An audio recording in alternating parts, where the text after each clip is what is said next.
Krishna. Welcome to the Sunday feast. I'd like to start by chanting one mantra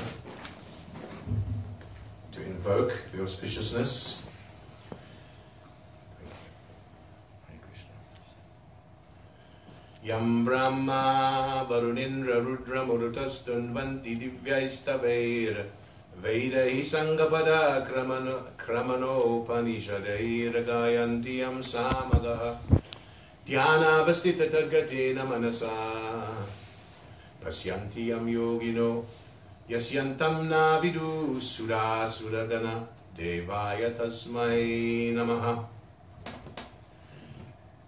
Unto that, I'll give you the translation for that mantra. Unto that personality whom Brahma, Varuna, Indra, Rudra, and the Maruts praise by chanting transcendental hymns and reciting the Vedas with all their corollaries, Parakramas and Upanishads, to whom the chanters of the Samaveda always sing, whom the perfected yogis see within their minds after fixing themselves in trance and becoming fully absorbed in thoughts of him, and whose limit can never be found by any demigod or demon, unto that supreme personality of Godhead I offer my humble obeisances. Anyone here for the first time this afternoon? Welcome. Anyone else? Welcome, welcome, welcome. Tonight we're going to speak on the subject of chanting the song sung by Lord Shiva. That's the title of this evening's talk, chanting the song sung by Lord Shiva. We're going to be reading and discussing chapter 24 of the fourth canto of the Srimad Bhagavatam, the Bhagavat Purana. We'll be hearing an ancient story about 10 princes who met Lord Shiva, and we'll discuss who Lord Shiva actually is, what Lord Shiva does, and some of Lord Shiva's transcendental qualities, who God is, and what God looks like. So this is the Srimad Bhagavatam, the Bhagavat Purana. This is the literary masterpiece of the founder Acharya of the International Society for Krishna Consciousness, His Divine Grace A.C. Bhaktivedanta Swami Prabhupada, my spiritual master. So our story begins at the dawn of creation during the age of Satya Yuga, where man lived for 100,000 years. The great king Prachinabadhi has just asked his 10 sons, grown-up sons, known as the Prachetas, to leave home and perfect their lives by meditation. They were very well-behaved sons, so they agreed without hesitation, as all good sons should do. In those days, everyone was very serious about attaining spiritual perfection, unlike in this age. They took it very seriously. Now, due to the fact that the lifespan was 100,000 years, the Prachetas planned to spend 10,000 of their allocated years in meditation. That's 1/10 of their lifespan. And in those days, this was quite a doable feat.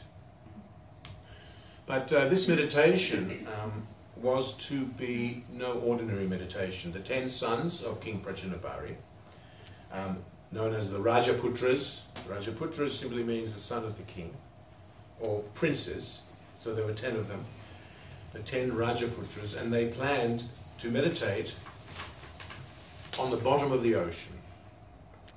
So quite a special meditation. So our story begins at this point. The Prachetas have left home on their adventure of a lifetime. So we're reading from this book, but I've put it into note form here in front of me because these are quite hefty volumes. Let's read a little to set the scene. This is chapter 24. Maitreya uvacha prachetasa piturvakyam shirasadhyaya sadavaha disham pratichim prayayus tapasi adrita chetasa. the great sage Maitreya continued, "My dear Vidura, because of their pious nature, all the sons of King Prachinabhari very seriously accepted the words of their father with heart and soul, and with these words on their head, they went towards the west to execute their father's order." Now we have a description of a beautiful place that the Prachetas encountered on their way to the sea. Sa samudram upavistirnam apashyan sumahatsharaha mahanmana iva svachchan prashanna salilasayam. While travelling, the Prachetas happened to see a great reservoir of water, which seemed almost as big as the ocean. The water of this lake was so calm and quiet that it appeared like the mind of a great soul, and its inhabitants, the aquatics, appeared very peaceful and happy to be under the protection of such a watery reservoir. This was also a very special reservoir of water. I'll read you a description here. I'm reading the Sanskrit as well because not only is the Sanskrit very auspicious, it's very melodic and very uplifting. Nila raktot palamboja kaglarina divarkakam hangsa sarasas chakrava kandarava nikujitam. In that great lake, there were different types of lotus flowers. Hands up who's seen lotus flowers growing in real life. Almost everyone. These were also very special lotus flowers. Some of them were bluish, some of them were red, some of them grew at night, some of them grew in the day, and some, like the Indivara lotus flower, in the evening. Combined together, the lotus flowers filled the lake so full that the lake appeared to be a great mine of such flowers. Consequently, on the shores there were swans and cranes, chakravaka, karandava, and other beautiful water birds standing about. And another description here. Mata brahmaraso svarya rishtaroma latangripam mat padmakosha rajo dikshu vishikpat pavanotsavam. There were various trees and creepers on all sides of the lake, and there were mad bumblebees humming all about them. The trees appeared to be very jolly due to the sweet humming of the bumblebees, and the saffron, which was contained in the lotus flowers, was being thrown into the air. These all created such an atmosphere that it appeared as though a festival were taking place there. The sons of the king became very much amazed when they heard vibrations from various drums and kettle drums, along with other orderly musical sounds pleasing to the ear. Srila Prabhupada writes in his commentary to this verse that the princes have actually entered Lord Shiva's abode, called Shivaloka, in its earthly manifestation. Tarhyeva sarasastasma nishkramantam sahanugam upagiyamana mamara pravaram vibudanugai taptahema vikayabam shiti kantam trilochanam prasada sumukam viksha pranimurjata kotukaha. The Prachetas were fortunate to see Lord Shiva, the chief of the demigods, emerging from the water with his associates. His bodily luster was just like molten gold. His throat was bluish, and he had 3 eyes, which looked very mercifully upon his devotees. He was accompanied by many musicians who were glorifying him. As soon as the Prachetas saw Lord Shiva, they immediately offered their obeisances in great amazement and fell down at the lotus feet of the Lord. So Lord Shiva has very kindly appeared in front of the Prachetas. And this was unexpected for them. They were just heading towards the ocean to do their meditation. But by his mercy, Lord Shiva has appeared. So probably everyone in this room knows who Lord Shiva is, perhaps not everyone. But perhaps not everyone knows the real position of Lord Shiva. So for those who might ask, who is Lord Shiva? Firstly, he's addressed here in this verse, the Sanskrit verse that we just chanted, as chief of the demigods. So mundane scholars, or less informed, you could say ignorant persons, sometimes think that in India people worship many gods. You've probably heard that. Oh, you worship many gods. I'm sure you've all heard that discussion before. Actually, this is a misunderstanding. There is God, and there are demigods. And the demigods work for the Supreme Personality of Godhead, just like government ministers serve the government. Having said that, we should understand that Lord Shiva is certainly not an ordinary demigod. Lord Shiva is actually technically called a guna avatara. Guna means quality, and avatara means one who crosses over from the spiritual realm to the material world. And there were three guna avatars: Lord Vishnu, Lord Shiva, and Lord Brahma. And as far as this material world is concerned, Lord Brahma, Lord Vishnu, and Lord Shiva are all emanations from Lord Krishna. Ete Changshakala Pumsa Krishnastu Bhagavan Swayam. Lord Krishna is known as Avatari, which means one from whom all the avatars, the incarnations, emanate. Now, Lord Brahma, Lord Vishnu, and Lord Shiva, who is also known as Maheshwara, are called guna avatars because they are incarnations or embodiments of certain qualities. And these qualities are three: goodness, passion, and ignorance, or sattvaguna, rajaguna, and tamaguna. Lord Brahma is the incarnation of passion, empowered to create this material world. Lord Vishnu is an incarnation of the mode of goodness, empowered to maintain this material world. That's the hardest job. Lord Vishnu has that job. It's very easy to make something, and it's even easier to destroy it, but it's very difficult to maintain it. Lord Vishnu has that thankless task of maintenance. And Lord Shiva, being an incarnation of the mode of ignorance, specifically he's empowered to wind up or destroy this material world at the end of the cosmic manifestation. And in that form he is known as Rudra.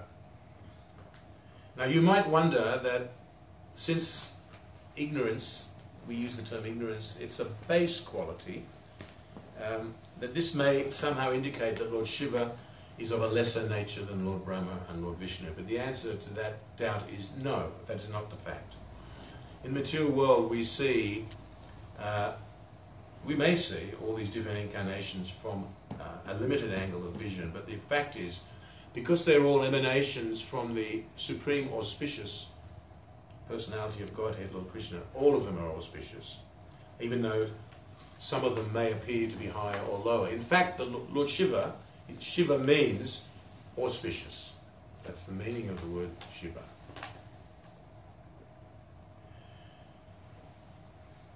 So, to give a mundane example for you to understand better, for us to understand better, the government, for instance, have different departments. They have, say for instance, the educational department, and they have the criminal department. Now, an outsider might consider that the criminal department is inauspicious because you have to deal with persons of low character, criminals, murderers, drug addicts, miscreants, and no-hopers. They're the people that take their place within the criminal system, criminal department, in other words, in jail. But from the government's point of view, the prison department, criminal department, is as important as the educational department. And so therefore the government, it finances both equally. So just like some employees of the government are working in the prison system, some employees are working in the educational system. So Lord Shiva, one of his services in the universe is to take charge of those persons of a lesser character. Therefore, one of Lord Shiva's many names is Bhutanath. Lord and Master of the Bhutas, or those ghostly persons who don't have a material body. So by the arrangement of the Supreme Lord, this whole universe, everyone has a place and no one is neglected. And it is said that Lord Shiva, one of his services is to arrange for fallen souls who have taken a ghostly body to give them an opportunity to make progress. Just like the original purpose of the prison system was to reform people.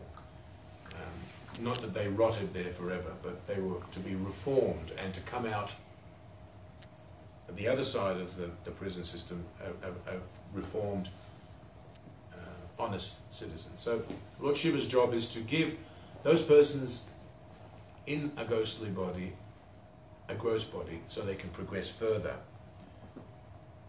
to the supreme destination. Now, as we were saying, Lord Shiva is not an ordinary demigod.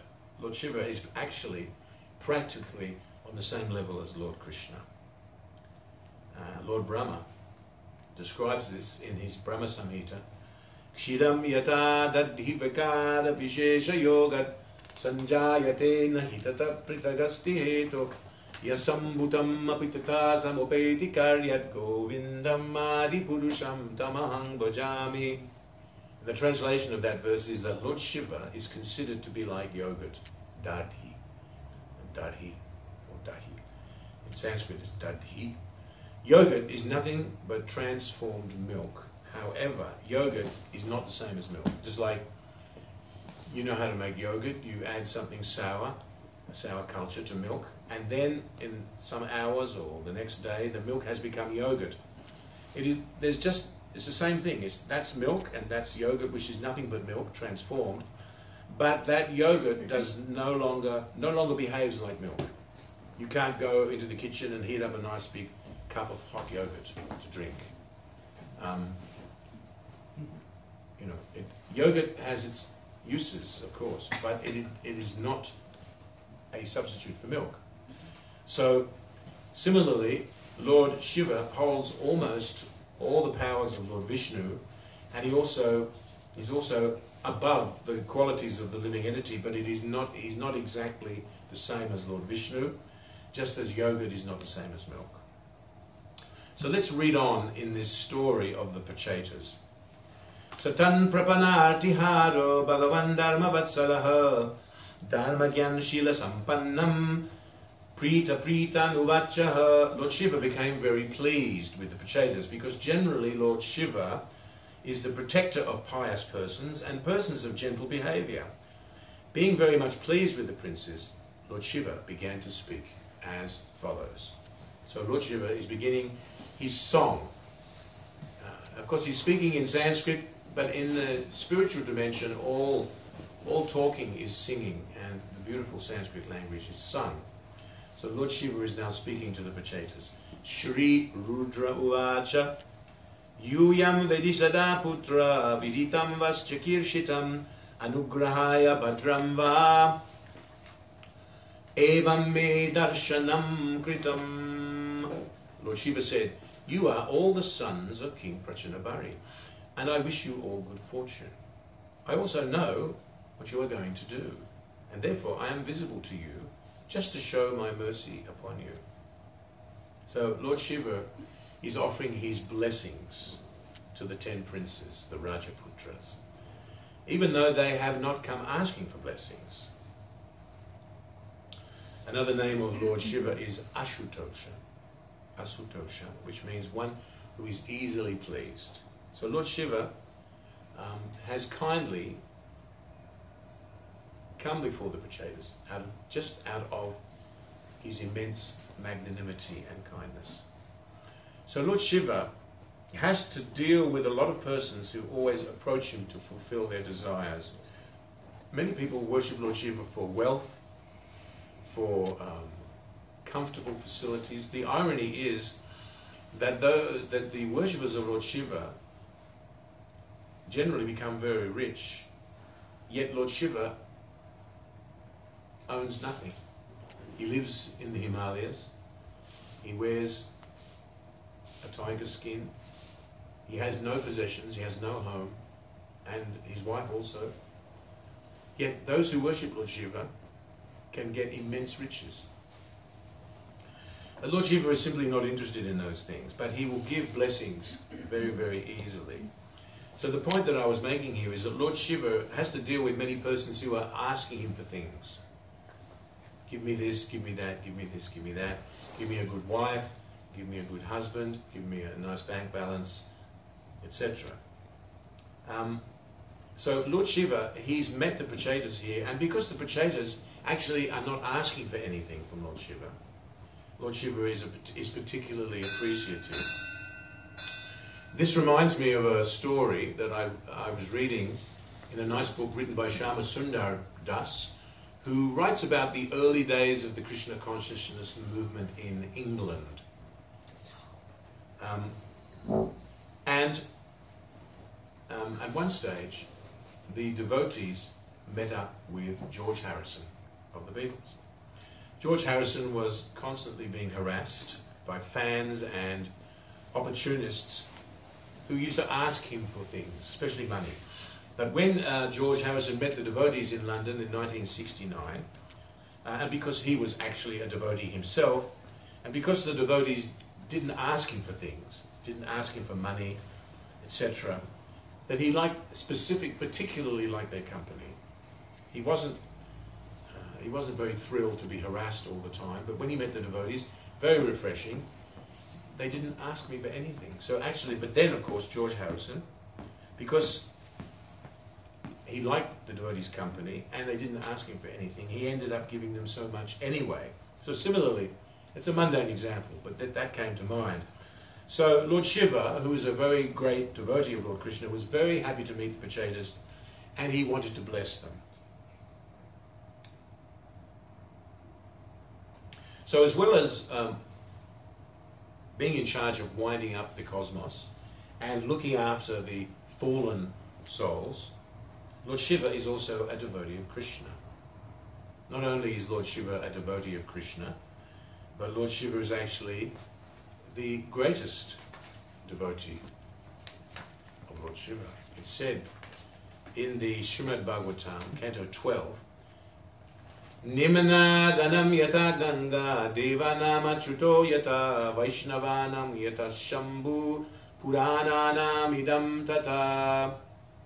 Just as the Ganga, the river Ganges, is the greatest of all rivers, just as Lord Achyuta, Lord Krishna, is the supreme amongst the deities, Srimad Bhagavatam is the greatest of all the Puranas. Similarly, Lord Shambhu, Lord Shiva, is the greatest of all the Vaishnavas. So because Lord Shiva is the greatest devotee of the Supreme Personality of Godhead, he is known as the best of all types of Vaishnavas. Vaishnavanam Yata Shambhu. So Lord Shiva consequently has his own Vaishnava Sampradaya, the disciplic succession known as the Rudra Sampradaya. Just as there is the Brahma Sampradaya, coming directly from Lord Brahma, Lord Shiva also has his Sampradaya. The members of the Krishna consciousness movement are members of this Brahma Sampradaya. And our spiritual master Srila Prabhupada was the 32nd in line from Lord Brahma. And the Rudra Sampradaya comes directly from Lord Shiva. Lord Shiva is not only the head of the Sampradaya, but he's one of the 12 great authorities in Bhakti Yoga, as stated also in the Srimad Bhagavatam. There were 12 authorities known as the Mahajanas, and they're listed. Swayambhu Nararaksambu Kumara Kapilo Manu Prahlada Janako Bhishmo Balirvaya Shakira Vayam. These 12 Mahajanas are listed. Shambhu is Lord Shiva. And then there's Swayambhu, Lord Brahma, Narada Muni, 4 Kumaras, Kapila Deva, Vaivashvatanana? No. Prahlad Maharaj, Janaka Maharaj, Bhishma, Bali Maharaj, Sukadev Goswami, the speaker of Srimad Bhagavatam, and Lord Yamaraj. So we'll continue to read here. Shri Rudra Uvacha Jitanta Atmavidvarya Svastaye Svastirastu Me Bhavatarada Saradham Sarvasmatmane Namaha. So Lord Shiva now begins to offer his prayers. And the Prachetas, who are the 10 princes, they're standing before him with folded hands and listening attentively. Lord Shiva addressed the Supreme Personality of Godhead with the following prayer. O Supreme Personality of Godhead, all glories unto you. You are the most exalted of all self-realized souls. Since you are always auspicious for the self-realized, I wish that you be auspicious for me.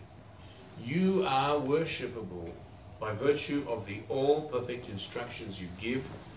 You are the Super Soul, Haribol.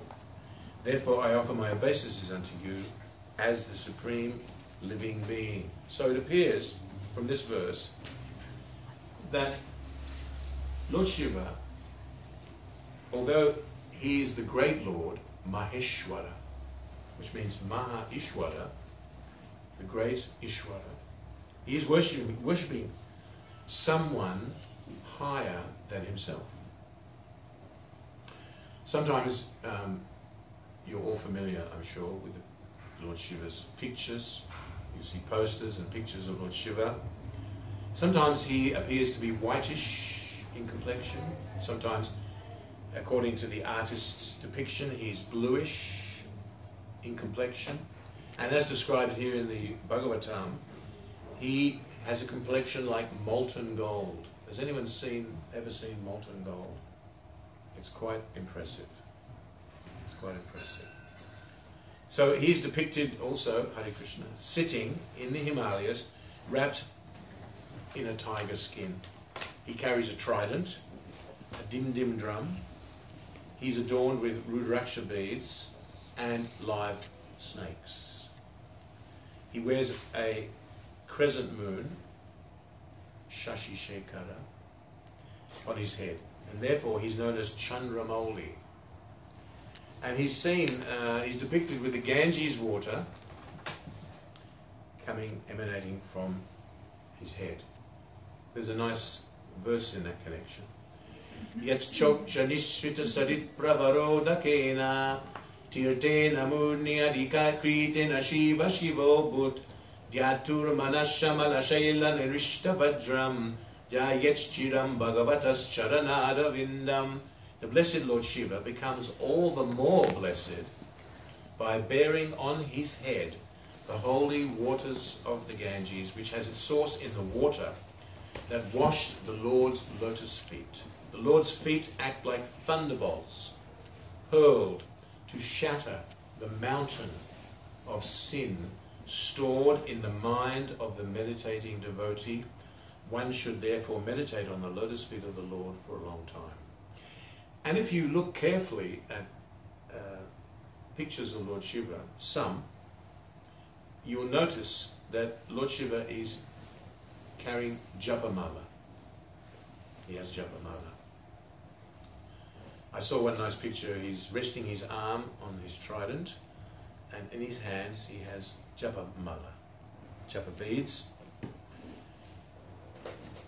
So, what does he chant? And who is he worshipping? Actually, Lord Shiva is worshipping the Supreme Personality of Godhead, Lord Shiva, Lord Krishna. And in the Puranas, you will find a famous verse where Lord Shiva is instructing his wife Durga about spiritual perfection. You'll also find this verse quoted in the Mahabharata also. Vaishampayana uvacha Shri Rama Rama Rameti Rame Rame Manorame Sahasranama Vistulyam Rama Rama Varanane Shri Rama Nama Varanana Om Namo Iti. The translation of this verse is, Lord Shiva addressed his wife Durga. She's also known as Varanana, which means my dear wife who has a beautiful face. So Varanane, My dear wife, I chant the holy name of Rama, Rama, Rama, and thus enjoy this beautiful sound. This holy name of Ramachandra is equal to 1,000 holy names of Lord Vishnu. So Lord Shiva is worshipping the Supreme Personality of Godhead, the reservoir of all pleasure, Rama. So I'll read you some more from this song of Lord Shiva. This is a wonderful section of the Srimad Bhagavatam. My wife and I are reading this at home at the moment. And Srila Prabhupada's commentaries on these verses are spectacular. They're very, very much worth reading. If you haven't already got a set of Srimad Bhagavatams, you must get them to read this. So I'll read you some of these verses. Namaha Pankajjanabhaya Bhuta Shukshmindriyatmane Vasudevaya Shantaya Kutastaya Saruchise. My Lord, you are the origin of this creation by virtue of the lotus flower which sprouts from your navel. You are the supreme controller of the senses and the sense objects, and you are also the all-pervading Vasudeva. You are most peaceful. And because of your self-illuminated existence, you are not disturbed by the 6 kinds of transformations. Many verses. Pravrittaya nivrittaya pitridevaya karmane namo dharma vipakaya mrityave dukkadaya cha. My dear Lord, you are the viewer of the results of pious activities. You are inclination, disinclination, and their resultant activities. You are the cause of the miserable conditions of life, caused by irreligion, and therefore you are death. I offer you my respectful obeisances. Darshanam no didikshunam dehi bhagavatarchitam rupam priyatamam swanam sarvindriya gunanjanam. My dear Lord, Lord Shiva said, I wish to see you exactly in the form that your very dear devotees worship you. You have many forms, but I wish to see your form that is especially liked by the devotees. Please be merciful upon me and show me that form, for only that form, worshipped by the devotees, can perfectly satisfy all the demands of our senses. Srila Prabhupada writes in his purport, the bhaktas, or the devotees, want to see Lord Krishna in his complete perfection. And as stated in the Brahma Samhita, Venum kvanantam aravinda dalaya taksham barhavatam samasitam buddhasundarangam kandarpagoti kamaniya vishesha shobham govindam adi purusham tamahang bhajami.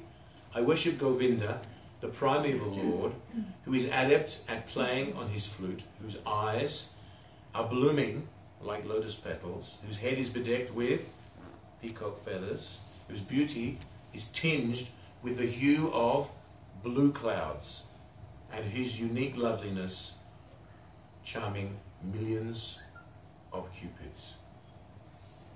So Lord Shiva continues his song, and these are my favorite verses of this chapter.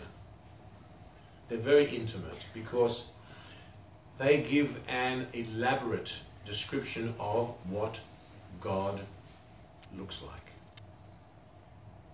Have you ever wondered what God looks like? He's got an old man. Some people depict God as being an old man who lives in the clouds with a big white beard. God is the oldest person since he actually existed even before the universe existed. So people think that perhaps he must be very old, perhaps very wrinkled, grey hair, perhaps a little forgetful, frail, a bit senile, walks with a cane. There was one book written by a gentleman who was trying, he was a rabbi, his name was Rabbi Harold Kushner, known as Hari Krishna to his friends, Harold Kushner. And he wrote a book, Why Do Bad Things Happen to Good People? He had a son who passed away at the age of 12 of an incurable disease. And being a religious man, he was a rabbi, he was trying to understand why such a thing would happen. Why did God take away my 12-year-old boy? So he wrote a whole book, and his conclusion was that God is very old, and he got this universe started, but now he's a little forgetful, and sometimes he messes up. Really, that's the essential part of his book. Of course, it's a big subject, the subject of why there is evil in this world, and that's the subject for another Sunday Feast talk. But as far as what God looks like, he's not an old man, forgetful, wrinkled, senile. In fact, even though he's the oldest person, he appears like a blooming youth. It is said that if young boys, when they reach the age of 16, that's their most attractive age. So Krishna, he never is depicted as older than 16. Even when Krishna appeared on this planet, and he stayed for 125 years, and he had millions of children. He had 16,000 wives. Well, he had 160,000 children, in fact. And even when Krishna was an old man, then when Krishna was fighting on the battlefield of Kurukshetra, assisting Arjuna to fight on the battle of Kurukshetra, Krishna was a great-grandfather.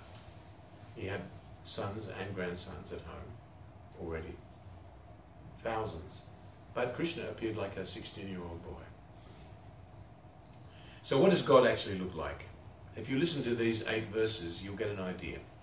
So listen carefully.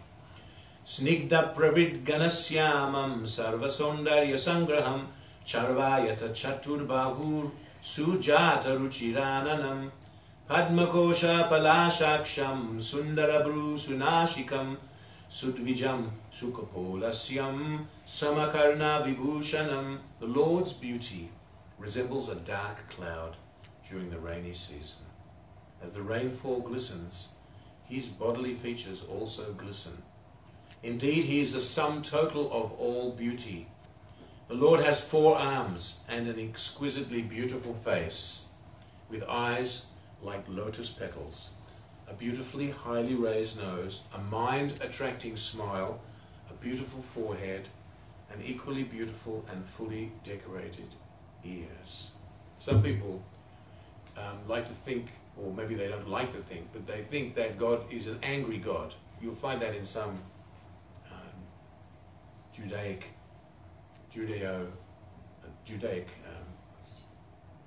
Judaic-Christian scriptures. The concept of an angry God. God is, he smites people.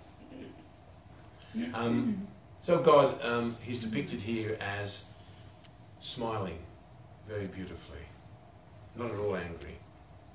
Priti prahasita pangam alakairu pashobitam lasat pankaja kinjalka dukula mrishta kundalam spurat kirita vallaya haranupura mekalam shankar chakra dara padma malamani uttadanimat. The Lord is super excellently beautiful on account of his open and merciful smile and his sidelong glance upon his devotees. His black hair is curly, and his garments, waving in the wind, appear like flying saffron pollen from lotus flowers. His glittering earrings, shining helmet, bangles, garland, ankle bells, waist belt, and various other bodily ornaments, combined with conch shell, disc, club, and lotus flower to increase the natural beauty of the Kaustuba pearl upon his chest. Sinhaskanda Tvishobibrat Sobhagadriva Kaustubam Shriyanapayina Kshipta Nikasham Solasat. The Lord has shoulders just like a lion's. Upon these shoulders are garlands, necklaces and epaulets, and all of these are always glittering. Besides these, there is the beauty of the Kolshtubamani pearl, and on the dark chest of the Lord there are streaks named Srivatsa, which are signs of the goddess of fortune. The glittering of these golden streaks excels the beauty of the gold streaks on a gold testing stone. Indeed, such beauty defeats a gold testing stone. Has anyone ever seen a gold testing stone? You've seen one. I've seen one. No? Customers, if they have some gold item and they want to get it tested, if you have something golden and you don't know, is it pure gold? Is it 9 karat gold? Is it 18 karat gold? Is it gold plated? Is it just costume jewelry? So you take it to the jeweler and he has a gold testing stone. It's a black stone. Sometimes they're round and usually they're flat. And the jeweler will take the golden item in question and rub it on the stone, just gently. And then he adds a few drops of nitric acid onto the golden streak that's left on the stone. Now, if the golden item was not gold at all, there will be a greenish foam which comes up from the nitric acid. And if it's silver, there will be a whitish foam. And if it's pure gold, there will be no foam at all. So that's how they test. And you might have heard of the term an acid test. Have you heard that term? That's where it comes from. So the beautiful description of what God looks like continues. Purare chakasam vigna valivalgu dalodaram patisankramayat vishvam nabhyavarta gabhiraya. The Lord's abdomen is beautiful due to 3 ripples in the flesh. Being so round, his abdomen resembles the leaf of a banyan tree. Who's seen the leaf of a banyan tree? It's roundish. When he exhales and inhales, the movement of the ripples on his abdomen appear very, very beautiful. And the coils within the navel of the Lord are so deep that it appears that the entire universe, which sprouted out of it, yet again wishes to go back. Shyama Shroni Adirochisnu Dukalasvarna Mekalam Sama Sharvangri Jangoru Nimna Janu Sudarshanam. The lower part of the Lord's waist is dark and covered with yellow garments, and a belt bedecked with golden embroidery work. His symmetrical lotus feet and the calves, thighs, joints of his legs are extraordinarily beautiful. Indeed, the Lord's entire body is extremely well built. Padasharat Padmapala Sarochisa Nakajubi Nakajubi Nontaraga Vidunvata Pradarshaya Sviyama Pashtasarbasam Padam Guru Marga Gurustamojusam. My dear Lord, your 2 lotus feet are so beautiful that they appear like 2 blossoming petals of the lotus flower, which grows during the autumn season. Indeed, the nails of your lotus feet emanate such a great effulgence that they continuously dissipate all the darkness in the heart of the conditioned soul. My dear Lord, kindly show me that form of yours which always dissipates all kinds of darkness in the heart of a devotee. My dear Lord, you are the supreme spiritual master of everyone. Therefore, all conditioned souls covered with the darkness of ignorance can be enlightened by you as the spiritual master. So Lord Shiva continues with his prayers. And finally, towards the end of his prayers, Lord Shiva encourages Hare Krishna, the Prachetas and ourselves, the hearers of this song, by describing the benefits of glorifying Krishna. Etad rupam anudhyayam atmashuddhim abhipsatam yad bhakti yoga bhayada swadharmam anutishtatam. My dear Lord, Those who desire to purify their existence must always engage in meditation upon your lotus feet, as described above. Those who are serious about executing their occupational duties and who want freedom from fear must take to this process of bhakti yoga. So, summing up today's talk, we have heard the story of the 10 Rajaputras, the 10 sons of King Prachinabhari, known as the Prachetas, and how they left their palace seeking spiritual perfection by meditating under the ocean for how many years? 10,000 years. No small feat. And of how on the way to the ocean they entered Shivaloka, the earthly manifestation of Lord Shiva's abode. And we have heard some descriptions of Lord Shiva's astonishingly beautiful abode. Thank you. We heard who Lord Shiva actually is, what Lord Shiva does, and some of Lord Shiva's wonderful qualities. We have chanted and heard some of Lord Shiva's beautiful song, which is a long chapter of the Srimad Bhagavatam. I think it's about almost 80 verses. And tucked away in the midst of those verses are a very intimate snapshot, or a revelation, if you like, of what God looks like. We've heard about some of the beautiful bodily features of Lord Shiva also, and about some of Lord Shiva's many names. Maheshwara. What does Maheshwara mean? The great Ishwara, or the great controller. Bhutanath means Lord of the Bhutas. Natha means Lord. Bhuta means the Bhutas, or spirits, ghostly spirits. Rudra. Actually, Rudra means anger. The word actually means anger. So in order to wind up the universe at the time of the cosmic manifestation, Lord Rudra and his associates, the Rudras, they become angry. You can't engage in destruction without being a little angry. So they generate transcendental anger and they wind up everything. And another name of Lord Shiva is Asutosha, which means easily pleased. Easily pleased. And it also means, trick question, easily angered also. Lord Shiva becomes very angry also, but he's easily pleased. So, we heard about how Lord Shiva is almost on the same level as Krishna, and what comparison do we give? Lord Shiva is compared to Milk. Yogurt. yogurt. He's compared to yogurt, and Lord Krishna is compared to milk.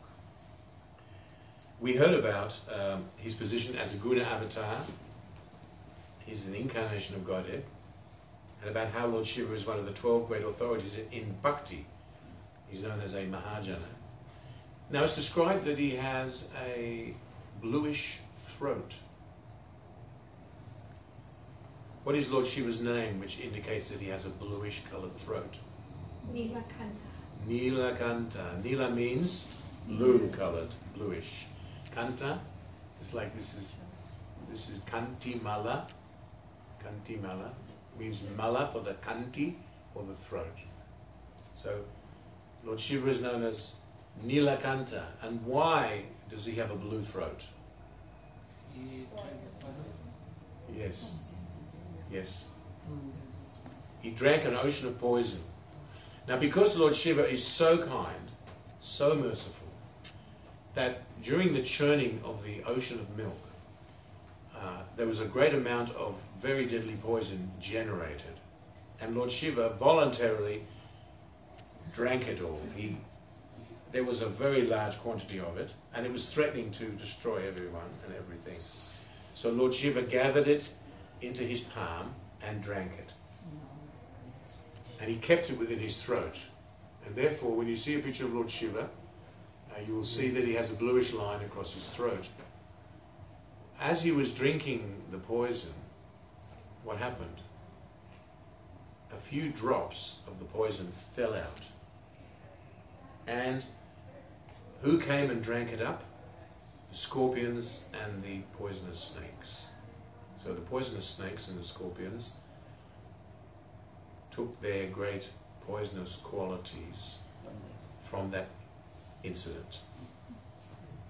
We've heard about how Lord Shiva, as being not only in charge of winding up the cosmos, but looking after the fallen souls in the form of Bhutana. And we also heard that he was a devotee of Krishna, not only a great devotee of Krishna, but the greatest of all devotees of Krishna. We heard about how Lord Shiva is the head of his own Vaishnava Sampradaya and the disciplic succession known as the Rudra Sampradaya. We have heard how Lord Shiva, despite being the greatest devotee, identifies himself as an ordinary devotee. And this is one of the wonderful qualities of a devotee, that they consider themselves ordinary, even though they are extraordinary. Lord Shiva, in his prayers, including some verses that I didn't get a chance to read, indicate that he was considering himself an ordinary devotee. Humility is one of the wonderful decorations of a Vaishnava. It is said, Sadhava Sadhubhushanaha. It's like the sadhus, you see sadhus, and sometimes they're just wearing a loincloth. They may just wear one piece of cloth. They don't wear beautiful jewelry, but yet they're considered to be decorated with beautiful qualities. So, bhushana means ornaments. It's like when you dress the deity, you offer bhushana, which means beautiful bangles and necklaces and ankle bells and other beautiful items to Krishna. That's called bhushana. But sadhu bhushana means the beautiful decorations of a sadhu. And the beautiful decorations of a sadhu, even though he may not be wearing any decorations, the beautiful decorations are his good qualities. Sadhava sadhu bhushana. We've also heard about how the devotees of Krishna are very dear to Lord Shiva, and how Lord Shiva is very dear to the Vaishnavas. And we also heard how Lord Shiva has stated that there is nothing higher than worship of Krishna, and that to achieve the supreme destination, we can only do so by the mercy of Lord Vishnu. So, we should be inspired to follow in the footsteps of Lord Shiva and attain perfection by chanting the names Rama, Rama, Rama in the form of the Mahamantra, Hare Krishna, Krishna Krishna, Hare Hare, Hare Rama, Rama Rama, Hare Hare. And we will also be able to attain perfection on the path of Bhakti Yoga. Finally, Lord Shiva says, Mukti pradata sarvesham Vishnureva nasangshayaha. There is no doubt that Lord Vishnu is the deliverer of liberation for everyone.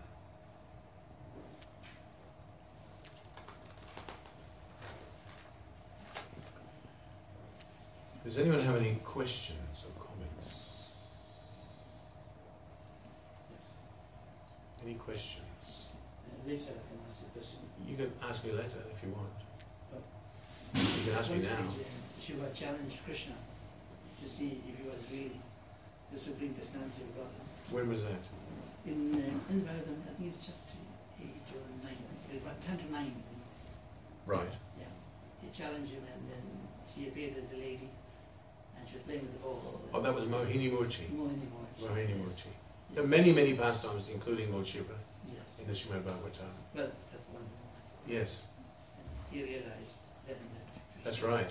Many, many pastimes. Yeah. And in the beautiful Bhagavatam. Any more questions or doubts? The last statement you made, the very last statement, that Lord Shiva grants liberation to everyone. No. No, you said something. I'll read that verse again. Lord Shiva says that verse. Ah, And to Lord the Shiva, Lord, Lord the Shiva Supreme says, Lord. Ah, Mukti pradata sarvesham Vishnu eva nasangsaya. Lord Shiva says, there is no doubt, Lord Shiva says, there is no doubt that Vishnu is the deliverer of liberation for everyone. Lord Shiva does not grant liberation. Only Lord Vishnu can grant liberation. But if you pray to Lord Shiva to get the blessings of Krishna, then you can be liberated. I mean, the gopis, they worship Lord Shiva to get Krishna as their husband. And of course, that desire was granted. So you can worship Lord Shiva as a great Vaishnava and glorify him in that way. What were you going to? You were going to add some pastime? Lord Shiva's name is Kashinath, Kashinath. which means Kashi is Varanasi, Yes. right? The Lord of Varanasi. Yes. And I heard the statement that whoever dies, leaves the body in Varanasi, goes back to Godhead. Why? Because it's abode of Lord Shiva, and whoever dies there, I'm not sure, is it whoever dies there or who is a devotee of Lord Shiva? But Lord Shiva comes at the moment of death and whispers in the ear of the dying person, Ram, Ram, and that causes the person to get liberated. This is how merciful and compassionate and kind is Lord Shiva. It's a nice story. Thank you. Yeah, the rings and the silver we wear is due to Shiva. He was responsible. That's right. And the gold and the silver, the gold mines and the silver mines come from Lord Shiva in a very unusual way. Yeah. And that pastime, Really? that pastime is described in the 8th canto. Yeah, I think, of Vishnu eighth. Datta. And that's in connection with the appearance of Mohini Murti. Yes, exactly. Yes, that's an astonishing story. I'm sorry. Oh, Ishani, I'm sorry. You have a question? How do we appreciate the beauty of Krishna? We'll say, for example, in the duty form without becoming familiar. I'm sorry, but I How can't. do we appreciate the beauty, say the beauty of Krishna maybe in a duty form or a picture without becoming overly familiar? Strike a balance between appreciating and on reverence, because we need to. How do we avoid becoming overly familiar? Yeah. Prabhupada mentions that if one is a pujari, or if one renders personal service to his spiritual master, one has to be careful of becoming overly familiar. Therefore, there has to be a certain gravity and a certain what's the word I'm looking for? Mood of open reverence. Yes, there has to be a mood of reverence. There has to be reverence. There's no harm in being attracted to the beauty of the deity, but one shouldn't become. One should not think that he's on a higher level than he actually is, and have a relationship with the deity which is above his pay grade, if you like. In other words, just like the residents of Vrindavan, they are absorbed in raga bhakti. They are spontaneously attracted to Krishna, and sometimes Krishna's cowherd boyfriends, they jump up on his shoulder and they wrestle him, and they are on an exalted, extraordinarily high level. And sometimes, as described in the Nectar of Devotion, Krishna's getting up and he's just about to go out into the fields with his cowherd friends to herd the calves, and there's a knock on the door, and it's one of Krishna's cowherd boyfriends. And Mother Yashoda invites him in. Come in, we're just dressing Krishna very nicely. Can you help me dress Krishna? And meanwhile, Krishna's cowherd boyfriend is standing there, and as he's standing next to Krishna, Krishna gets out his little flute and hits his friend on the head with his flute. And Mother Yashoda chastises Krishna. What are you doing? Don't hit your friend like that with your flute. So Mother Yashoda chastises Krishna. She chases him and ties him up with ropes. Of course, Mother Yashoda can do that, but we're not on that level. So our relationship with the deity should be in awe and reverence. In fact, Prabhupada mentions in a number of places in the Srimad Bhagavatam that actually, even though we may be worshipping Radha and Krishna, the deities of Radha and Krishna, we should worship them in the mood of Lakshmi Narayan. Because when you worship Lakshmi Narayan, you're worshipping in great reverence and awe. And that mood of reverence and awe should be there for those of us who are not yet on that exalted platform. And therefore we should be worshipping Radha and Krishna in that mood. Prabhupada said, in fact, in our International Society for Krishna Consciousness, even though we install deities of Radha and Krishna, they actually are accepting our service. And at that time there was one Indian lady, Shama Dasi, I think her name was, and she came, started visiting the Los Angeles temple with her disciples, and she was a lady from India who had come to America and gathered some disciples, and she appeared to be a Vaishnava. She had tilak, and she had Radha and Krishna, and she would dance, and she would play the mridanga in the kirtan very, very nicely, and dance and sing. And she would worship her deities of Radha and Krishna and place them on the altar of the Los Angeles temple. But then, during the kirtan, she would jump onto the altar, take the deities of Radha and Krishna off the altar, put them on her head, and jump and dance around the temple room. And Prabhupada said, actually, this is not our mood, and this is incorrect, improper behavior, because the devotees were confused. And Prabhupada explained, this is not appropriate. This is inappropriate. This is jumping ahead and trying to exhibit behavior which we are not yet privy to. We can't do that, and neither, Prabhupada said, neither should she. Prabhupada gives also the example, some of Mirabai's bhajans. He says, he questions some of the lyrics of some of her songs. There's one famous song where Mira is asking Krishna, please come before me, dancing. There's one famous Mira bhajan, actually Vyashiki chants it on one of his tapes. Please come before me dancing. But Prabhupada explains that you can't demand that Krishna comes before you and dance. Mother Yashoda and the cowherd girls and the other cowherd ladies, they would ask Krishna to dance, and they would clap their hands, and Krishna would dance, and they would enjoy the sound of his jingling ankle bells. But they are on a very exalted platform, but we can't ask Krishna to come and dance for us.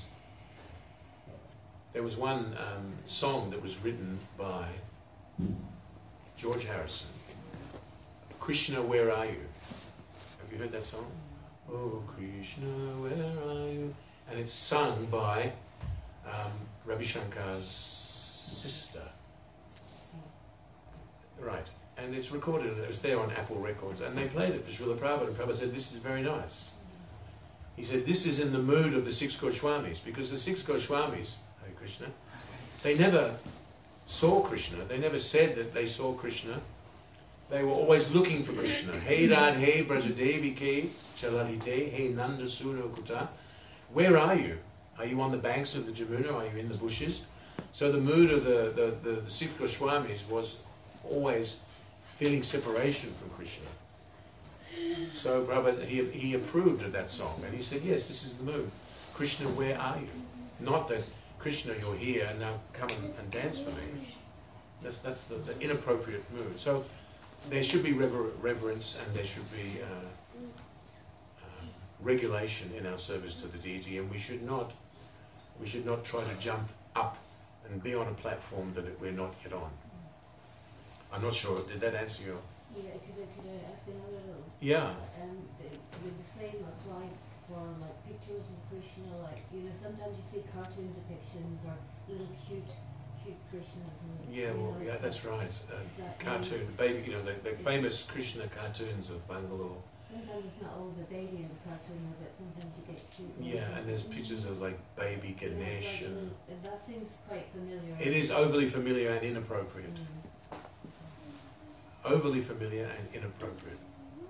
So I don't know whether this is going live, and anyway, I don't like that cartoon series, and I know that Srila Prabhupada would not like that cartoon series, and he did not like cartoons of Krishna to make him out to be like some Disney character. Prabhupada said that we should not encourage our children to think that Krishna is like a doll or a Disney character. So yes, one can become overly familiar. In fact, Srila Prabhupada said, one devotee asked him, he said, "Are you there in your picture?" Because you see, in the early days, Srila Prabhupada, for instance, he was in New York, and then he went to San Francisco in 1967, I think he took a flight from New York to San Francisco. This was Prabhupada's first air flight. And then then all the New York devotees felt great separation from Srila Prabhupada. Prabhupada wrote to them and said, "You can relieve your feelings of separation from me by placing my picture on my sitting place." The devotees in New York discovered at that point that they actually didn't have any pictures of Srila Prabhupada because none of the devotees there had a camera. So they had to contact San Francisco after Prabhupada arrived and ask Guru Das to please send them a picture of a photograph of Srila Prabhupada. Guru Das was a photographer, so he took some nice pictures and sent them to New York. And some devotees asked Srila Prabhupada, they said, "Are you present in your picture? We're offering our food to you, offering our what we cook in the kitchen, we offer to a picture of you. Are you present in your picture?" And Prabhupada said, "Yes." So don't become familiar and don't treat the pictures badly. Respect the photographs of the spiritual master, and that applies to the photographs of Krishna. So one has to be very respectful and reserved. So the picture of the deity is also the deity. We're very blessed because we have Sri Panchatattva, and one of the wonderful qualities of Lord Chaitanya and his associates are that they do not consider offences. They don't consider offences. What does it mean? Sorry, what does it mean to not consider offenses? Well, in other words, if you're in the presence of a great person, you have to behave yourself, right? So even though Lord Chaitanya is actually Radha and Krishna combined together, at the same time Lord Chaitanya is so kind and the Panchatattva are so kind that they don't consider any deviations from the path of good behaviour, and they just mercifully, kindly to bestow love of God to everyone without holding anyone responsible for being disrespectful. Therefore, Panchatattva are so kind that it's very difficult to commit offences in deity worship to Lord Chaitanya and Lord Nityananda and their associates. Therefore, Prabhupada told Dhananjaya Prabhu, who's living in England, in the early days, very early days, he said, "You should start a business importing Gaur-Nitai deities, and you should sell them on the street as Sankirtan paraphernalia." And he said, he asked Prabhupada, "What can you clarify that? Does that mean people aren't qualified to worship, surely, Lord Chaitanya and Lord Nityananda?" Prabhupada said, "Yes. They don't consider any offence, but they'll make great advancement." And Dhananjaya said, "Yeah, but they're going to take them home and put them on top of their TV, eat their pizza in front of the TV with Gornitai there on top of the TV. And Prabhupada said that is all right. They will make great advancement from having Gornitai in their house. And he said not only that, you can teach them how to dress them in clothes, and they will actually make rapid spiritual advancement by bringing Lord Chaitanya and Lord Nityananda into their house. So that still applies. Anyone can have Gornitai and have them in their house, and they will make advancement, spiritual advancement. And then one day, they will want to know, what can I do to serve Gornitai? So we're blessed to have Sri Panchatattva here with us. So I've gone over time, but I don't know. What's happening in the kitchen today? Are they on time, or are they? Yeah. They're on time. Great. So we'll finish there, and I'd like to thank you very much for listening. And now we're going to have Arati, and Prabhu.